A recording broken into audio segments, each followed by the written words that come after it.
História do Amazonas.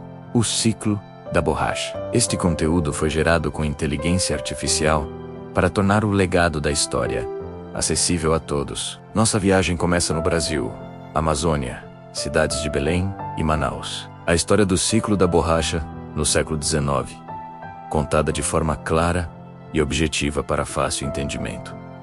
Embarque nessa viagem, será incrível. Exploraremos a ascensão e queda de uma era que transformou a Amazônia, desde a extração do látex pelos seringueiros, até o luxo dos barões da borracha e o eventual declínio desse ciclo econômico. O ciclo da borracha não teve um único criador, mas foi a invenção de um homem que o tornou possível. Em 1839, Charles Goodyear descobriu a vulcanização, um processo que transformava o látex pegajoso em uma borracha estável e resistente. Essa inovação desencadeou uma demanda global. A extração era feita no coração da Amazônia, pelos seringueiros, trabalhadores que se embrenhavam na selva por meses. Com uma faca especial, eles faziam cortes precisos na casca da seringueira, em um método conhecido como sangria. Pequenas tigelas eram fixadas no tronco para coletar o látex, que escorria lentamente. Ao final do dia,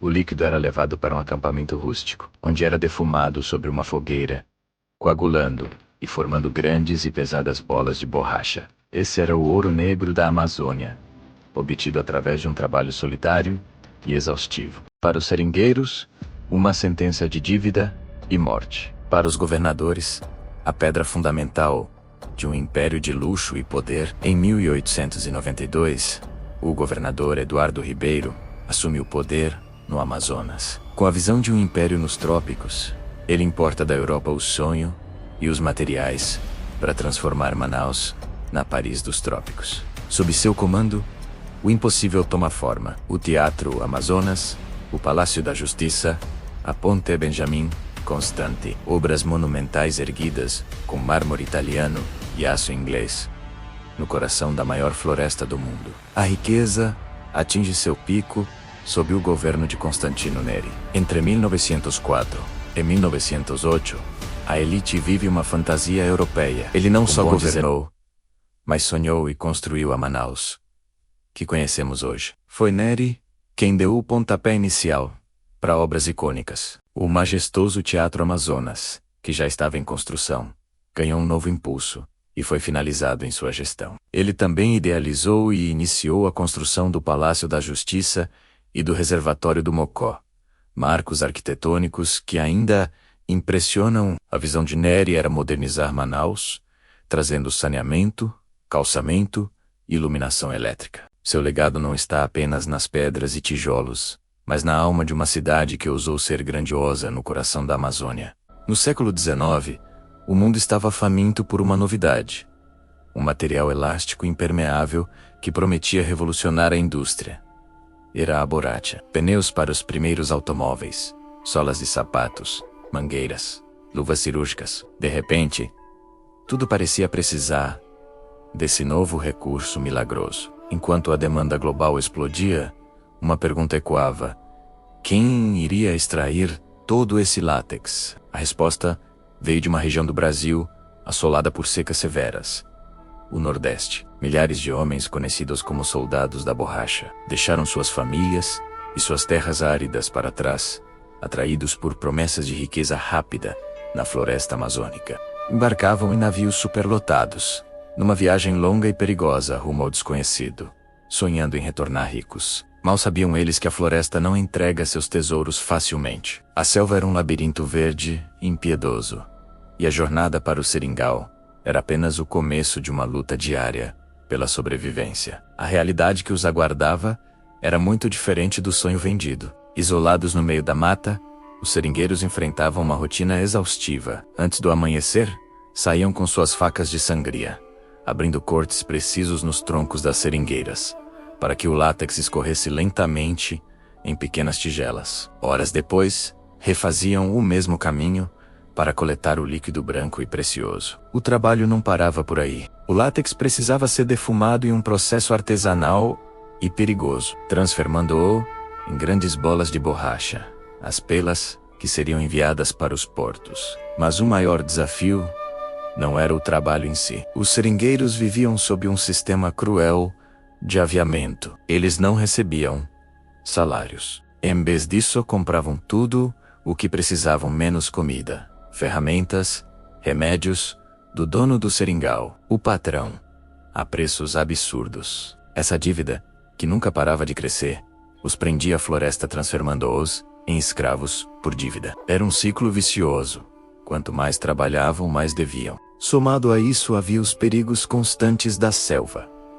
Ataques de animais selvagens, como onças e cobras venenosas, e doenças tropicais como a malária, que dizimavam populações inteiras. Muitos que foram para a Amazônia em busca de fortuna encontraram apenas a morte, sozinhos, no meio da floresta. Enquanto os seringueiros sofriam na floresta, uma riqueza sem precedentes inundava as cidades de Manaus e Belém, os principais centros de exportação da borracha. Era um contraste chocante. Nas ruas dessas cidades, os barões da borracha, os grandes proprietários de seringais e comerciantes, ostentavam um luxo extravagante. Eles viviam em palacetes suntuosos, importavam roupas da última moda de Paris, bebiam champanhe francês e mandavam suas roupas sujas para serem lavadas na Europa. Diziam que alguns chegavam a dar água mineral importada para seus cavalos. Manaus e Belém se transformaram em ilhas de prosperidade europeia no coração da selva. Um mundo à parte da realidade dura dos seringais que financiavam todo aquele esplendor. A borracha era o ouro branco que criava uma elite poderosa e uma legião de trabalhadores esquecidos. Esse período, conhecido como a Belle Époque Amazônica, viu Manaus e Belém florescerem de maneira espetacular. O dinheiro da borracha financiou uma modernização urbana acelerada. Ruas foram pavimentadas, sistemas de esgoto foram construídos e a iluminação elétrica chegou a essas cidades, antes mesmo de muitas capitais europeias. Bondes elétricos circulavam por avenidas largas e arborizadas, ladeadas por edifícios imponentes, com arquitetura inspirada na Europa. O mercado Ver-o Peço em Belém, com sua estrutura de ferro importada da Inglaterra, e o mercado municipal Adolfo Lisboa, em Manaus, uma réplica do antigo mercado Les Halles de Paris, são testemunhas dessa era. A Amazônia, antes vista como um lugar selvagem e isolado, agora era o centro das atenções. Um polo de modernidade e cultura financiado pela seiva leitosa da seringueira. E no coração de Manaus, no auge dessa era de opulência, ergueu-se o símbolo máximo do ciclo da borracha, o Teatro Amazonas. Mais do que um simples teatro, ele era uma declaração de poder e riqueza para o mundo. Sua construção foi uma saga épica. Tijolos da Alsácia, escadarias de mármore de Carrara da Itália, lustres de vidro de Murano de Veneza e mais de 30.000 telhas coloridas importadas da Alemanha para compor a sua cúpula icônica com as cores da bandeira brasileira. Tudo foi trazido da Europa, em uma logística complexa e caríssima. O objetivo era criar uma casa de ópera que rivalizasse com as maiores da Europa, para que as grandes companhias líricas se apresentassem para a elite da borracha. Inaugurado em 1896, o Teatro Amazonas era a joia da coroa de Manaus, um oásis de arte e cultura europeia no meio da selva, construído sobre a riqueza gerada pelo suor e pelo sofrimento dos seringueiros. Ele permanece até hoje, um monumento deslumbrante e complexo de uma era de extremos, um lembrete silencioso da glória e da tragédia do ciclo da borracha. Mas em 1912, a queda, o contrabando de sementes para a Ásia quebra o monopólio brasileiro. O preço do látex despenca. Na Ásia, as sementes contrabandeadas florescem em vastas plantações, selando o destino da borracha brasileira. A Paris dos trópicos, endividada, se torna uma cidade de palácios vazios e sonhos desfeitos. Um explorador britânico chamado Henry Wickham teve uma ideia que mudaria o curso da história. Ele coletou cerca de 70.000 sementes de seringueira, escondeu-as e as contrabandeou para fora do Brasil, levando-as para a Inglaterra. Esse ato ficou conhecido como o maior caso de biopirataria da história. Essas sementes foram cultivadas em jardins botânicos e depois enviadas para as colônias britânicas no Sudeste Asiático, como Malásia e Ceilão. Somente 2.000 germinaram, porém, foi o suficiente para a sua expansão asiática. Lá, as condições eram perfeitas. Em poucos anos, as plantações asiáticas se tornaram muito mais eficientes e baratas do que a extração na Amazônia. O resultado foi devastador para o Brasil. O preço da borracha despencou.